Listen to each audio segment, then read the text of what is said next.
Welcome to The Collective, where every conversation ignites a new perspective. Join us as we delve into the journeys of remarkable individuals, explore the art of growth, resilience, and the power of a shared mission as we strive to be better together. Hey everybody, welcome back to The Collective Workshop. I am stoked for this one. We got April Cantwell on the show. We got Sean here, and I am pumped. April's been a fan for quite a long time. You've been following us for since the beginning pretty much, and I am stoked to get that conversation started with you. But while I am stoked, you should be too. Like the show, subscribe to the channel, hit the notification bell, do all the good stuff, get your emails whenever we go live, which of course Wednesdays for the workshop, Fridays for the collective. And if you have any thoughts, questions, comments, anything at all, put them up in the comment section. We can hit those throughout the show. And of course, if you have not yet, make sure you are signed up for the reinforcement loop. There's our weekly newsletter. It goes out with all the information on the collective, as well as Sean's thoughts, which are always good brain candy to chew on. Other than that, let's get right into the convo. April, first off, give me a little intro, 10 to 15 seconds. Who are you? Where you come from? All the good stuff. So my name is April Murray Cantwell. I come from County Cork in Ireland. I'm a security researcher and I'm completing a PhD in criminology and law through Sheffield Hallam University. I served 8 years as a police reserve in Ireland's National Police Force in Garda Síochána, 2 years in Interpol supporting human trafficking and crimes against children initiatives. And I'm vice president of the UCC Women's Graduates Association, so kind of looking at empowering women and young girls. Bam, I dig it. You know what? I've been thinking about the show we did with Alana Stott a little while ago on trafficking. And there's a couple other people that I think would be great to have another conversation about this. And we'll get that set up for sure. Sean, how's life down in sunny Cali? You know what's really interesting about this moment? This coffee cup is actually from my own house. And my good friend who I'm staying with right now, who stayed with us last summer in Roseland, stole my coffee mug. I showed up to his house this week, opened the cupboard and saw one of my own coffee mugs. I was like, what is even going on right now? So that's what's happening. That's as any good former ninja, I would expect him to try to just yoink something like that. So good setup on his part, I gotta say. Quick comment here. Dan C jumped in here and said, good morning, lady and gentlemen. This day needs a good ass kicking, and it does. I am stoked for this one. We're going to be talking isolation. And I think this is a really important topic because we self-isolate a lot of times, and sometimes it can be helpful. Sometimes it can be negative. So I want to get right into the conversation. April, start us off. What are your first thoughts? Well, I suppose that isolation, it can be self-imposed or it can be, something that happens as a result of circumstances. But I think the big thing with it is that with isolation, the danger with it is your self-awareness tends to take a decline. So I think we don't really teach people kind of how to deal with isolation and maybe anchor themselves or find ways to anchor themselves in periods of isolation. And I think we all experience isolation across our lifetimes, whether it's children going to school for the first time and trying to find their people, or university, or also kind of when we're going into retirement. So I think it's kind of a worthy topic, and I think everybody to some degree experiences it. So it's interesting. It's something I'm kind of looking forward to seeing your thoughts on it as well, as such. It's good. Or Sean, what do you got? Well, as I was just coming into this bedroom to set up, I noticed, of course, I'm wearing an Operation Pegasus jump t-shirt. And what it made me think was that you can be in a group, you can be in a large crowd, you can be on a drop zone, you can be sitting with friends on a drop zone, you can still be isolated. And that is sometimes by self-choice, and sometimes that is by group. And so you might be in the middle of it, surrounded by people, but still be isolated to some degree. So that's kind of what I was thinking as I was coming into this chat. And maybe we'll play with that a little bit later into the podcast, but that was my first thought. I dig that one, and that's why actually I titled this "Alone in a Crowd," because that was my first thought as well in terms of isolation, is that we can isolate ourselves not just physically, but socially, mentally, psychologically. It's very easy to just sink into one another. And I brought up the etymology because I think it's interesting, and it derives from isola. Or insula, from Latin, which is island, is where isolation comes from. And to turn yourself into an island it's a really interesting thought project, I guess. I get a really interesting picture when I picture myself on an island, or as an island, with just surrounded by oceans. And I want to get you guys' thoughts on that in terms of the etymology. And what do you got, April? Yeah, I mean, like just from my own experience, I think doing a PhD, for example, it's quite an isolating journey in itself. You're kind of trying to carve out a very original piece of research. Obviously, you have the support of your supervisory team, but you're the one at the helm of the ship, really driving it to the end. So I think in regards to that island kind of idea, I definitely have felt that. I think as well, I kind of started my PhD during COVID, which we were kind of discussing a bit earlier on. And, that those kind of networks that you used to have that you could tap into in person weren't really there. It was all shifted online. So that kind of sense of isolation sort of almost amplified a bit. And I don't think I was kind of prepared for it.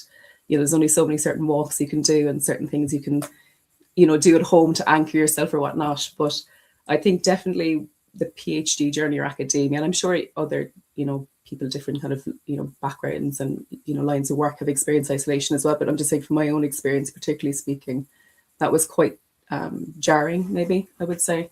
But yeah, it was definitely something it took me a bit of time to acclimatize to, put it that way. I was just speaking about this morning to one of my students, and we were talking about the fact that for my wife and I during COVID, we didn't feel that different in terms of like being isolated because we worked together as a team quite a bit, and we weren't our routine didn't change much during COVID, but then prior to it. But what kept me going was the social interaction from the podcast. That was one of the beautiful things that I had in those moments, to be able to continually connect with the outside world. But I know a ton of people that went through a massive isolation due to COVID, not being able to get out in those regular things. Sean, you got any thoughts? Well, I think, just to play off of that chance, I feel pretty comfortable, isolated. I feel pretty comfortable by myself. And I'm not sure if that's because of my career path or because that's part of my nature or because, I've spent a lot of time making myself be that way, I suppose, comfortable with just myself and just my own thoughts and just my own voice and just my own smell. I don't need a bunch of people around me, to be honest. In fact, quite frankly, I'm kind of an individual, an independent guy who has people around him. I like being by myself. I have good friends. I have really good friends, but I don't have a ton of them because I don't need a ton of them. And I think that's also a part of the conversation today when you are defining, well, what is isolation? Perhaps some people out there might consider isolation as they haven't seen their 1000th friend this week, whereas I don't need to see any. And so, everyone's running their own little path, their program, whatever life is for them. And I just don't feel it necessary to be constantly in touch with friends. And I definitely don't need people around me all the time. In fact, I would go so far as to say that I prefer not to have a lot of people around me all of the time. That's where I do a lot of my thinking, is by myself. In fact, I'll take this one step further, just to add a little bit of meat and potatoes to it. When I was in Vietnam and Japan, when Doreen and I were traveling, of course, I had no intention of writing yet another book. And then, just several days into the trip, bam, the idea of writing another book shot across the dark sky of my mind. And then there I was 600 hours later on vacation, writing like a lunatic, but not having any input while I was writing, and basically isolating myself to write it, and writing in a vacuum, the isolation of a vacuum with no input and hardly any output is another fascinating aspect to being isolated. You can be isolated in the sense of just yourself, but still be communicating via social media or via sending messages to friends like, what do you think I should write in this next paragraph? Well, there was none of that for me. And so I truly, truly isolated on this kind of side quest mission of several hundred hours where I really felt isolated, like in my little Miyamoto Musashi cave. And I only really came out of it once the book writing was done. And so there's a time and place, I believe, for everyone to either challenge themselves or to that's your circumstance and embrace the circumstance, to really sink your teeth into, well, this is the way it is, and I'm going to make this a learning experience. So this is interesting because that's an intentional isolation, right? You're seeking the isolation in order to do something, and I think this is an important point. Is that if we want to isolate from something, let's say I wanted to get off social media and I just like turn off the internet, well, I can isolate that into another area, and I can isolate myself from it. That doesn't mean those things aren't happening. So as you're saying, Sean, like you're still on vacation, and you will isolate yourself away from the vacation in of itself to write. But then when you're not, you're able to step out of that isolation and back into the world when necessary. And I think that's one of the troubles I know I had as coming out of PTSD, was like having to actively step out of the isolation as well, not just hang in it, if that makes sense. It makes very much sense. And I'm just going to, real quick, because I want to pass this off to April. It is not easy. It wasn't easy. None of it is easy, in my opinion. And so crossing from an extremely intense, hyper-focused thought process of trying to write that particular chapter on that day or whatever the case is, and then stepping across an invisible threshold, a line that doesn't even exist, stepping across something into the other world of now I'm with people, or now I'm on vacation, or now I'm not hyper focused and on task and trying to create something that is super helpful for the world. That crossing that invisible line is not frictionless for me. And as I cross that line, I'm dragging some of the, we'll call it sludge, of that self-isolated cave-like existence of writing. I drag some of that with me into the vacation, because in order to, I'm just going to say it, in order to create something great in isolation, you can't just chop it off like chopping off your arm and step into the actual world and think that arm doesn't come with you. You drag stuff back and forth from isolation to integration to isolation to integration. And I just want to establish that it's not like a binary on and off switch. That's all. 100%. Great point. April, got any thoughts?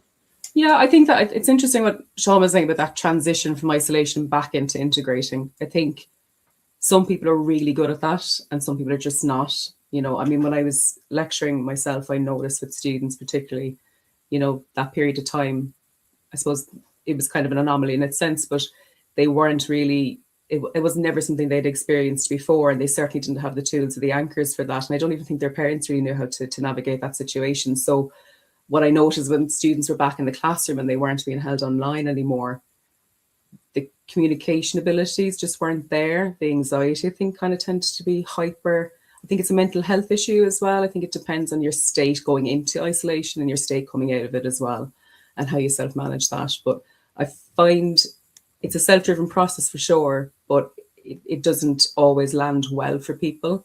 I mean, I love the isolation of writing for sure, but I do like the ability to kind of jump back into the heartbeat of life again and connect with people.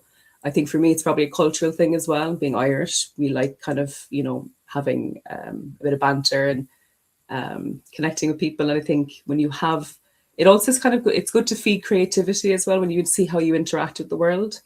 I think when you're in prolonged periods of isolation, again, that self-awareness starts to kind of ebb away. So I think it's hard for you to kind of almost like place yourself on the map. But I think if you can kind of anchor yourself and find a way to transition in and out, it's a really positive thing, actually, I think. And also I think it's a resilience thing. You know, you need to be able to tolerate periods of isolation. You need to be able to do it. But it would be interesting, and I think it'd be very good if there was more trainings or kind of even some sort of a training program for people on it, you know, how to kind of deal with those isolation periods in your life, you know. This is it's an interesting thought because we're instinctually gregarious creatures. Like humans require social networks to process, and I'm going to say that generally. Sean, you might be, freak of nature, but the vast majority of people require a social structure, and I wonder how much of, as you're saying, parents just don't know how to deal with isolation, so they can't teach their kids because they've never had to. That's where we always fall back on the community, or we fall back on our social group or our religious structure or whatever it is. We fall back into that tribal mentality, and I wonder how much it is perhaps the active recognition of seeking isolation that gets us more used to being in solitary positions. Because solitary is it's a punishment in prison, right? Like, if you don't act naturally, you get removed from the population, you get put in solitary. And I think this is an interesting thought, because there is a definitive line between isolation and solitude. And I think, Sean, and you and I have done a whole show on it. You got any thoughts or points on this? Well, something I just want to play with something that April said, and she was speaking to or about the general Irish way, and that is love a bit of banter, bit of back and forth. Uh, uh, Generally speaking, the Irish are considered as having the gift of the gab, and I've been told I've got the gift of the gab. I try to reel it in, quite frankly. But I love the Irish for that. I love going back to Ireland for the sense of life in people, their sense of understanding of what life is all about. They're a they are gregarious by nature for sure, but in a way that is unique to or from the rest of the world. In my perspective, having visited or traveled to a lot of countries, the Irish are unique in this sense in their ability to tell stories and listen to stories. And so the art of sitting and listening and the art of talking while people are listening is a fascinating art, and it is something that actually, to April's point in speaking about isolation, listening as an art and speaking as an art should be taught more in school. And so on the podcast, we've had to learn how to do this better, to be patient while we're sitting, while someone else is talking, and kind of coaching to some degree that if I'm talking, then Chance shouldn't be currently thinking about what the next great thing he is going to say as a retort or as an add-on. As a listener, you should be absorbing what someone is saying, taking it for what it is, letting it flow through you rather than hanging on to it and then building off it and just waiting for your moment to pounce on when it's your time to talk. Listening and talking is an art, and the Irish have it down almost to a science, except it moves so fast you wouldn't know that there's a real art to the Irish banter, because it is so quick and it is so witty. And if you're not used to it, when the first few times my wife went over to Ireland, to Northern Ireland, into the pub with my dad's friends and all the good stuff, she just kind of sat there, not mystified, but just wasn't part of the conversation because she didn't understand the speed, she didn't understand the rhythm, she didn't understand the crack, as they call it, the way of the joyful way of having fun in a conversation. It's not it's an art form, but it's almost like a job in a sense. It's almost like your second job that you go to after your real job to some degree. And so um, the art of being in a group and communicating with it well, or being in a group and not being able to communicate, I think that the difference between those two positions is some people are just never taught how to do it well enough to feel comfortable to do it, if that makes sense. It makes perfect sense. And April, I'm going to come to you here in a second, but Sean, you reminded me of when I was a kid. I would want to be involved in conversations, but I wouldn't know how. And what would happen is I would end up being not quite in the circle of conversation. I would always be just slightly apart. Even if that was just a half an inch or something like that, I would be separated from them. But as I got better at it, as I grew up and I started gaining more confidence and able to interject my own thoughts, I moved closer into the circle, and you start to close that gap between being outside versus inside as you gain the experience. And I mean, the podcast has been super helpful for that one. April, you got any thoughts on any of this? Yeah, it's great hearing Sean describe the Irishness and our kind of the way we communicate. It's definitely very spirited and it's definitely high velocity. So, I think it's something that takes a bit of time for people to kind of get used to. But within that, there's a lot of kind of creative sort of thinking and linking that happens through humor as well. And I think for me, particularly in periods of isolation, I do miss that. But, on the point of listening, I think, it is a very, very important skill, and people talk about it, active listening all the time. But I think doing it in practice, it's kind of hard, I think, for people. And also, how do you actually teach them that? You can give them the steps, but actually for them to do it and do it effectively, it's kind of like a trial and error thing.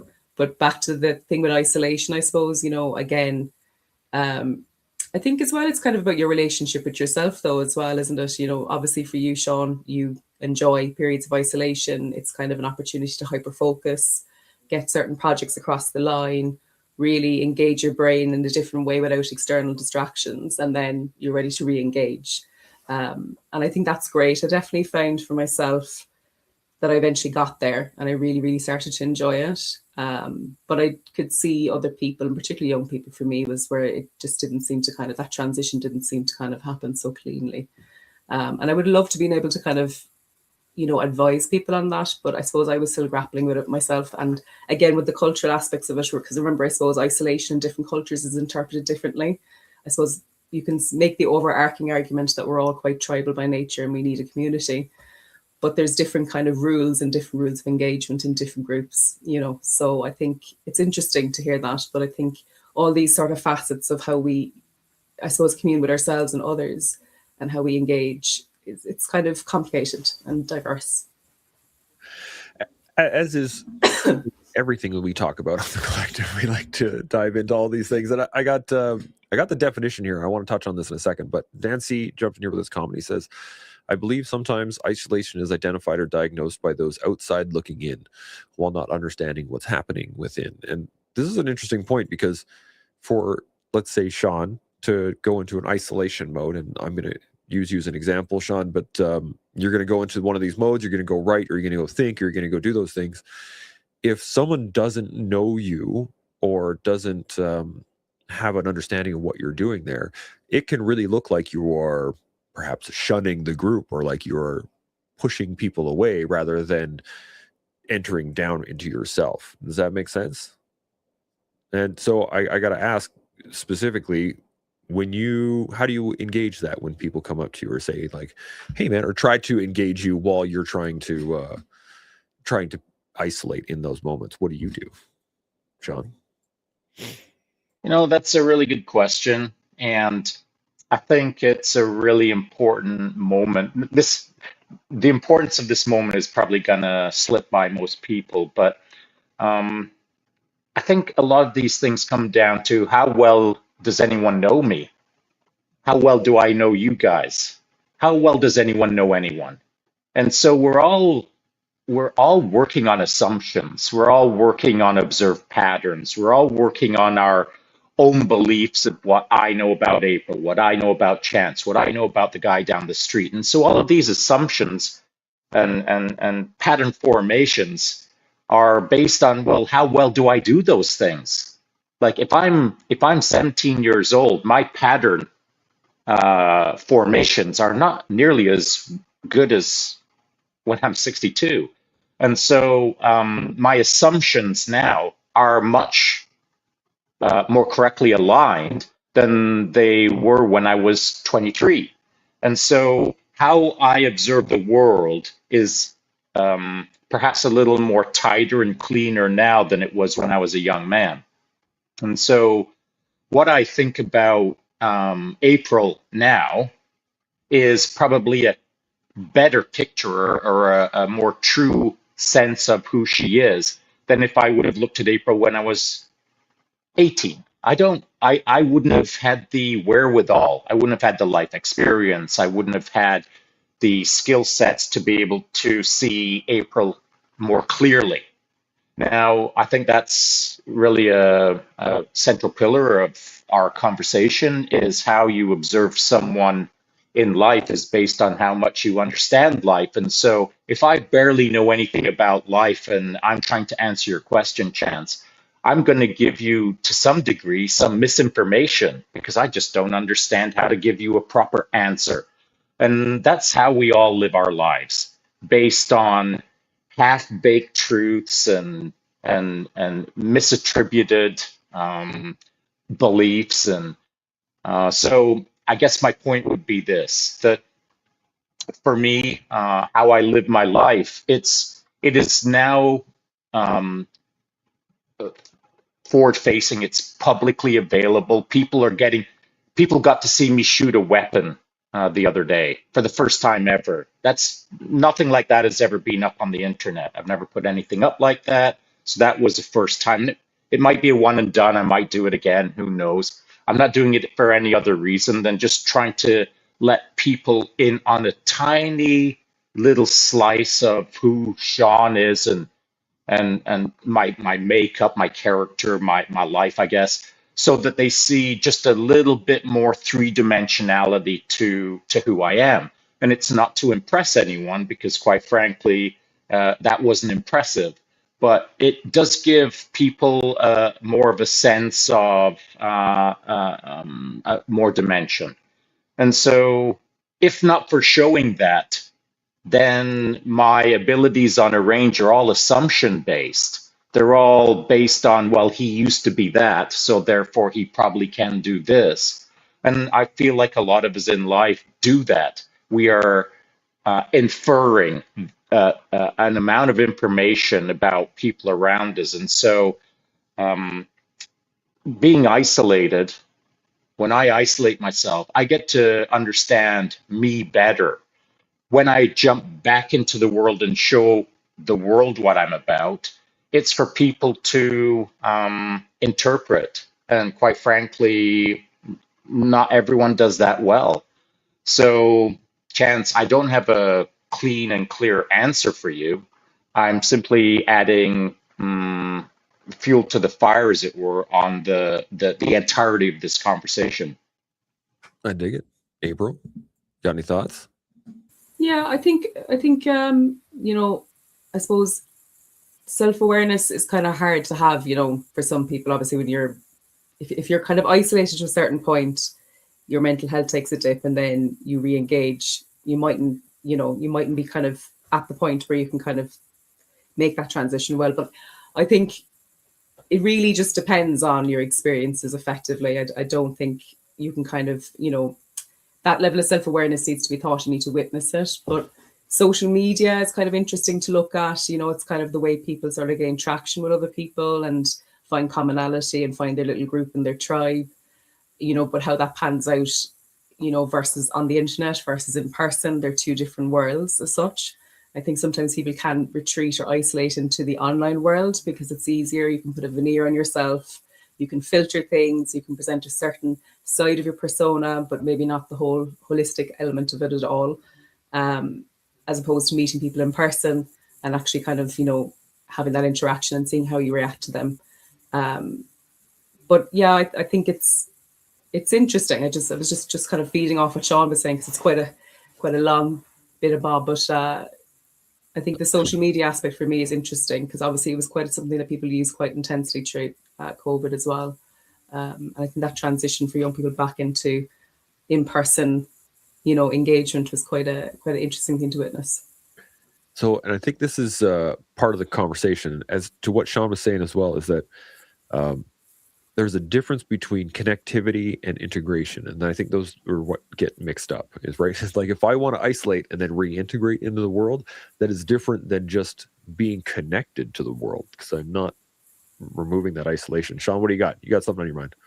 I do, and it's what April said. You can polish your veneer on the internet and present a certain persona or an avatar, and then in three-dimensional world, when you're meeting someone in a pub, shaking that hand for the first time, that is an entirely different thing. However, I find it fascinating that you can polish your avatar on the internet, but you can also polish your avatar in a three-dimensional pub space. How you dress, how you stand, how you smile, how you shake a hand can be contrived. It can be the thing that you present for just several hours, and you can just present it long enough that you're not so exhausted and almost get away with it. But you wouldn't be able to do that for a week. You wouldn't be able to do it for a month, for a year, for the rest of your life. And so I've often heard that when I first meet people in the three-dimensional world and shake their hand and spend just a bit of time with them, I'm told that, wow, you're exactly what I expected. There's no difference between you on the social media and you standing in front of me. You're exactly what I expected. There's no difference between what I had intended to meet. And I think that's an important aspect of you should be who you are in all aspects, whether it be digital or analog.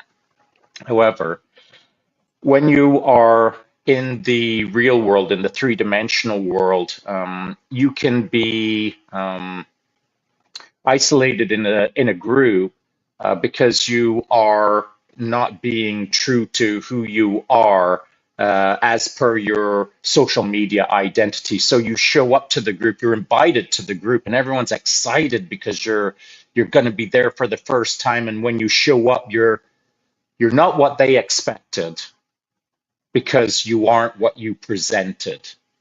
And so that can be a form of isolation in a sense of, depending on how sensitive the group is to vibe or energy, or sensitive to getting a quick read on someone, if you step in as something that you aren't, there is definitely a cognitive dissonance in that group immediately, whether it is understood or it isn't understood because of its unconscious level. The idea being that you will be isolated by the group, whether you like it or not. And so we've been talking a little bit about self-imposed isolation.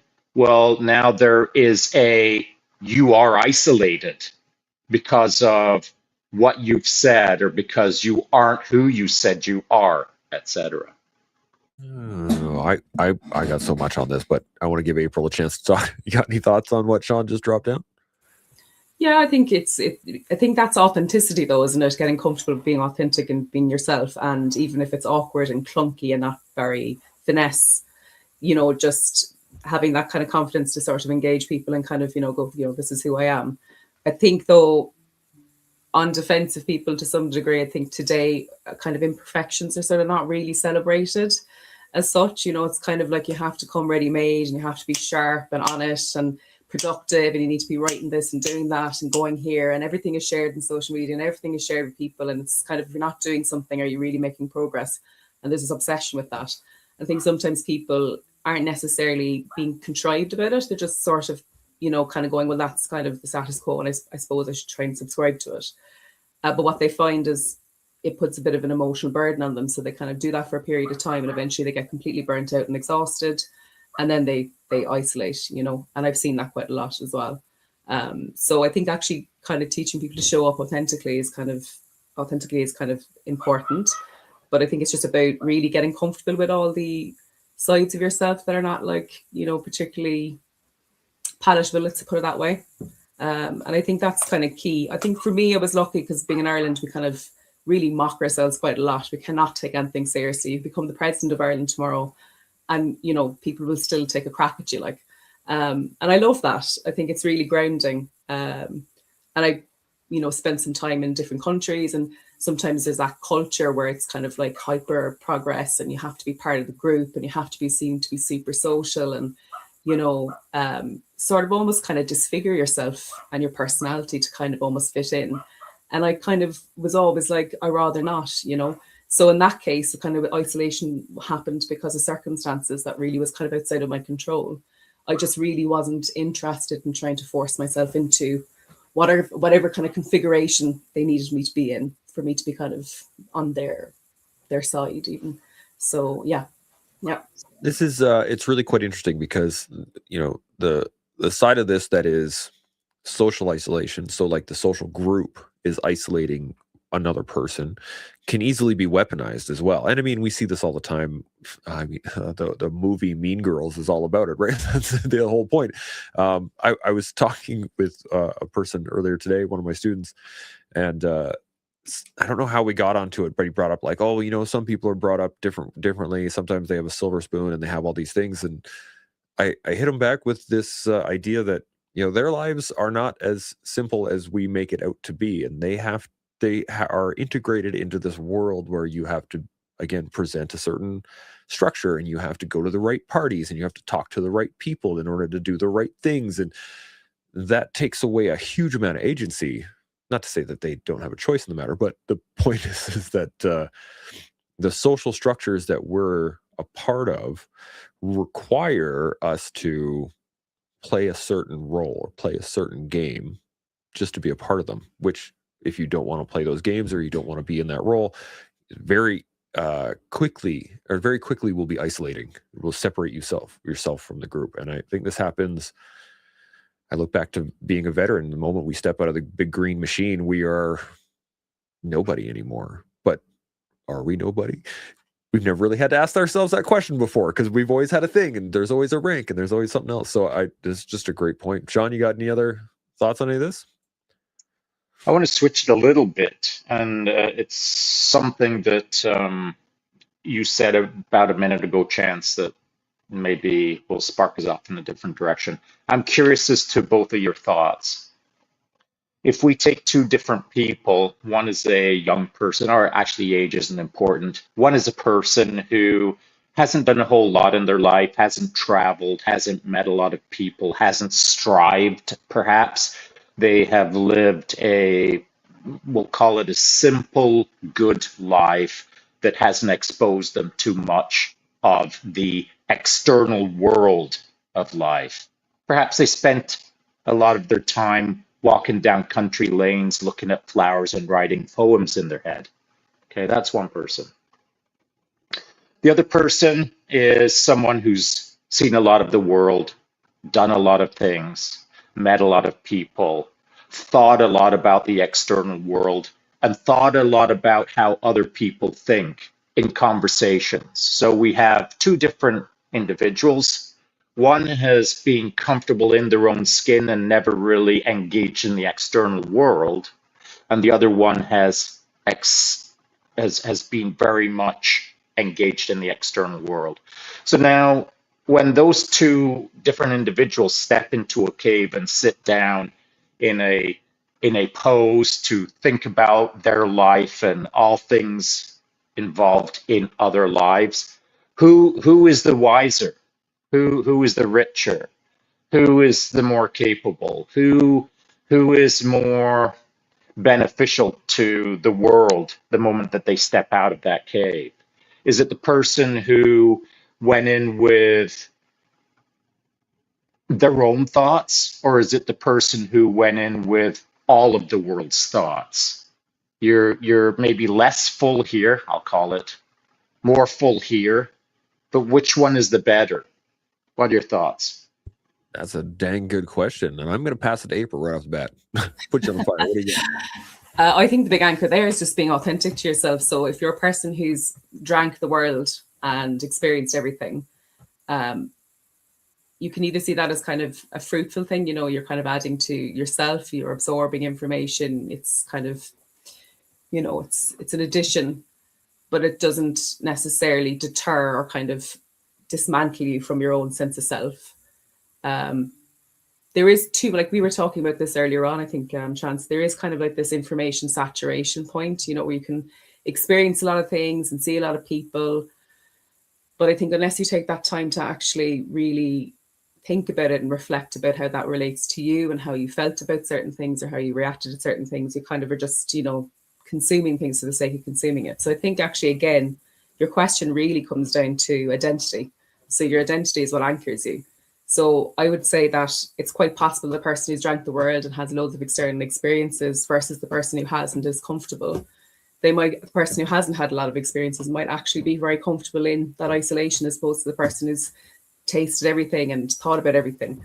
But equally, if there's a shift in those identities, the person who, has drank the world and seen it as a form of nutrition for their brain because they're hungry about everything, they might actually really enjoy and really engage in isolation in a different way because they've tested themselves in different social groups and different experiences, and they kind of have that whole rounded feel about who they are, and they don't need any more kind of interaction as such to add to that.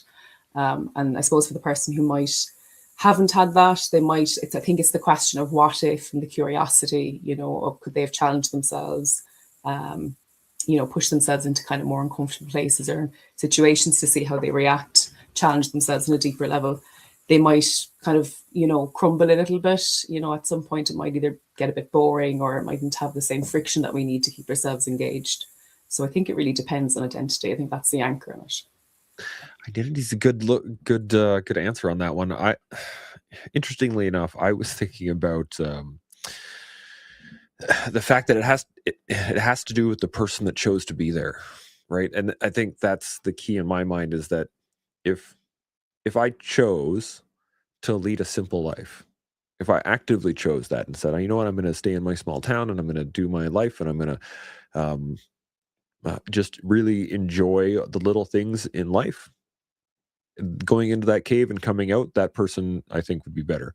But again, if I chose to seek the world and drink in all that information and experience all those things, then I think that would be better. But if those, on the opposite side of that, if those are imposed on someone, if you are not allowed out of that little town, or you think that it can be a self-imposition as well. You could think that you could never go anywhere else, or maybe you could never do the big fancy things, or et cetera, versus somebody that's been a difficult life exposing existence is imposed upon them, like through trials and tribulations, and they just keep managing to make it through, can turn someone into a really negative, like a poison on the world as well, because you can get really biased and resentful of the world by having your life thrown upside down a whole bunch of times, or experiencing the world in an imposition, if that makes sense. Sean, what do you think now that you've heard our answers? Yeah, I like it. What it makes me think, and what do I know? I'm just working with what we're all talking about, and I'm just happy to have the conversation. But what it makes me think is, whether you are obligated or not to leave your small town, as you said, Chance, or whether you want to stay in your small town or not, as you stated, I think at the end of the day, whether you're small town, big world, at some point you've got to end up in a cave so that you can think about it all. You've got to be able to reflect on it, because if you're not reflecting on your life, if you're not introspecting, if you're not trying to gain wisdom from this journey that we're all in on the daily, then to April's point, if you're hungry for the world and the world is your nutrition for your mind, and you're constantly hungry, well now you're just a collector. You're just collecting. It's like your new hobby is living the most collective life that you can, and your appetite never goes away. You're constantly consuming for the sport or hobby or game of you get the most experiences. But if all you are is a collector and you're putting them up on your little trophy shelf of things that you've done in life, but you've not done anything with it in the sense of creating wisdom for yourself or others, if it's just consumption, but not creative wisdom to some degree, then I think there's a line drawn for me where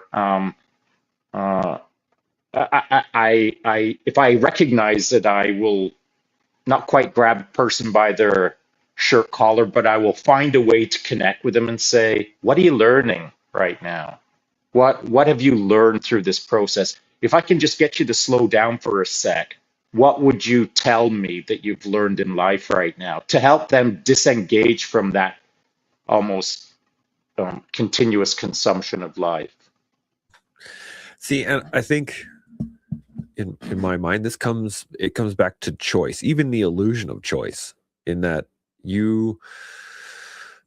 if I'm constantly seeking out experiences and I get to the point that I am just doing it out of habit or rote, systemic, like I'm just used to it. Oh, I'm going to go experience that. I'm going to go experience that. I'm not really choosing it anymore. I'm just doing it. And I think that is the key to this whole thing, is that if I want to choose isolation, then that can be a healthy choice for me. It can be. If I want to choose integration, that can be a healthy experience for me. If I'm choosing it to be that, whether it is or not, I think that the active choice of doing it is the principle in making it either a healthy thing or not, if that makes sense. April, you got any thoughts on any of this? Yeah, I think I suppose to the point of kind of over consuming the world, and not giving yourself a bit of time to kind of recalibrate and see how that filters down on you. I think that is a very big way of the world today as well. It's kind of all about collecting experiences and doing this and that, but about actually sitting in experiences and really drawing from them something meaningful that can kind of inform your own life and your own path. I don't know if it's practiced by many people, really. I think, again, it comes back to this kind of social media veneer thing where everyone wants to post a picture doing all these kind of amazing things, but actually the story around why they wanted to do it and what they got from it, oftentimes that kind of narrative isn't really explored, which I think is a bit of a shame, and it's a missed opportunity. And I think, again, just going back to young people, and even I suppose when I was growing up, I kind of did have that frantic need to kind of do things and run around and kind of test myself. But I felt like I kind of engaged with it, wholeheartedly. And I felt in many ways it did change me. And some ways kind of highlighted the aspects of myself that probably needed a bit more reinforcement. So in hindsight, looking back on it, it was the isolation I experienced over periods throughout my career and my life actually really made me stronger as a person, I think, and also kind of helped me sort of really sit really comfortably amongst people I don't know, and moving around different social groups, for example. Some people you kind of have a certain vibe with and you link with, some people you won't, and that's okay too. So if I end up being isolated by circumstances or in a crowd of people that I just don't really connect with, it doesn't really stir me anymore. If anything, I kind of just lean back into curiosity and observe. Oh, I dig that. Sean, what do you got? Yeah, and so I think it's pretty fair to say at this point that I consider isolation as a beneficial tool, but only if you understand it as a beneficial tool. And so it's stripping out that negative connotation of he's isolated, she's isolated, and it's flipping the script into they've got a wonderful opportunity right now to better understand more about themselves and the greater world around them with a little space and a little bit of peace so that you can see it almost with a cold eye review, as it were. And so, being all up in life, all up in its grill, being in the thick of things, and that's awesome. I love it, man. But I also love the counterpoint, which is getting that space and peace to be observed from a standoff distance and almost like a sniper, see my entire battle space of life and understand it for what it is in almost a pause the moment so that I can lock it into place and really deeply analyze it. So I think that, again, the takeaway for anyone who should be listening, certainly for me, is at this point, I want to reiterate that isolation can be a positive tool, but only if you treat it as such. 100%. One of the uses I find hunting is to self-isolate for a while, and not so much isolate from people, because I do enjoy having people on the hunt with me, but to isolate from the cities, isolate from the ease, isolate from the comfort, isolate myself into a place where I can observe and engage nature on an even keel, if that makes sense. And I find that is super useful. I know a lot of guys that have that without the thought process ahead of it. They have their man cave, or they have their hobby, or they have their thing in their own life, but they've never taken the time, like Sean is saying, to make it a positive, intentional thing. They just have it as I need time to decompress, or I need to go be alone, or I need to do these things, without taking the thought and analyzing why they're doing it and what they're trying to get out of it. If I can just quickly throw this in, what I hear from you is, as I was thinking of, is it is more of a retreat rather than a understanding that it's a position to see the next forward bound. Yes. So Yes. you're retreating rather than considering your next tactical move. 100%. Yeah. Rather than doing a listening halt, it's a fallback position. That's exactly it. Now, we're almost at an hour here, and I just want to get a quick comment in here. Dan C jumped in and said, I've traveled the world, done the cool things. Now I create. Life's weird and fun. Just effing live and learn. That's a great point. 100%. And he dropped in this question earlier about, like, are you happy with your life? And I think that's a good question to ask oneself regularly. Are you happy with what you're doing? Now we are almost at a time, so I want to get some final thoughts. But before I do that, I just want to say thanks, April. It's great to actually sit down and chat with you. You've been around the show forever, and it's awesome to have you on here. So any final thoughts? Anything still bubble in the back of your brain? Yeah, I think it's just, I suppose, with isolation, it is recalibration time, isn't it? And it's kind of tuning back into yourself, communing with yourself, maybe engaging whatever hobbies you want to do to kind of just sort of shirk off the world a little bit and do a bit of introspective kind of exploration, and really just figure out what's part of you, what you want to take from the world and what you want to leave behind. So it's kind of almost like a shower, if you will, kind of an emotional, spiritual, psychological shower that you can take, and you can kind of sort of just really hone in on the things that you like. But I do think it's a good opportunity to get curious about yourself as well. And I think instead of just treating it maybe as a negative thing, just basing it off what Sean was saying, getting curious about things that trigger us is always a really good practice to have, I think, because you're able to sort of excavate parts of your personality that probably would remain hidden. And sometimes in the noise of being around other people, you kind of almost lose a sense of where you're at, because you're sort of engaging with people quite regularly. And it depends, of course, your kind of engagement too. But with isolation, I suppose you can kind of almost filter that back a bit and get back to your authentic self, and really just filter out the noise and focus on what you want to bring forward. And also maybe just kind of be in the present moment, I think, is a good thing with it as well. Oftentimes we're always thinking of the past or the future, but maybe to use that time, with solitude even, to kind of focus on the present moment is a really good practice to kind of recalibrate the nervous system and kind of get yourself grounded. So yeah. I dig it. I mean, most people like to shower in isolation. So, I mean, that's usually a good place to do it. We do a lot of thinking in the shower, right? Sean, you got any final thoughts? Yeah, I mirror everything that April just said there, fully support it. I do want to throw this in. It popped into my head just as I went to press the mute button off.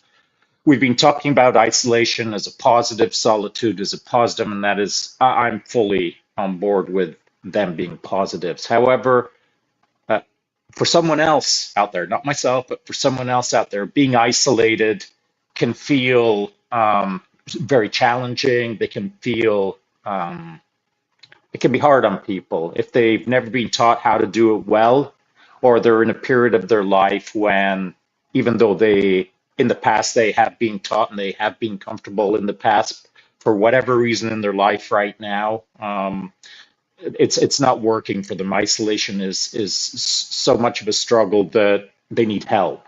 And so I just want to end the conversation with, if you are isolated right now and you are struggling, you shouldn't be looking at yourself as, I've got to find a way to not struggle. If you're struggling and you need help, reach out to someone. Don't try to solve it all by yourself in solitude. And so you can be isolated and seeking solitude, but it ain't working for you. You can still reach out a hand, get some help, and then drop back into some solitude with a reinvigorated sense of safety or comfort or liberty in that solitude practice. So don't lock in to a position and think that this isn't working for me and it's never going to work for me. Understand that you can always reach out for a little bit of help and then step back into your work of introspection and move back and forth between those two positions until you get what you are seeking. And you may not know what that looks like in the future. You may not know what you're seeking 12 months from now, but you are always able to check in with your present self, see how you feel about yourself. And if you need some boosting, you can reach out, get that boost, and then get back to work on yourself in that introspective state. That is awesome, Sean. I'm glad you brought that up. It's a great point. And it is 100% true. And I think perhaps the way to look at it is that isolation should be a practice, not a way of life. Does that track? Does that make sense? So anybody that is out there that is isolated or struggling, or isolated and struggling, that's okay. Lots of people struggle in isolation. Lots of people struggle in crowds, in integration. And the ability to slide back and forth is part of the practice. That's how we learn. That's how we grow. That's how we build. We'll see y'all next week. Chimo. Thanks everybody for watching and being part of the collective.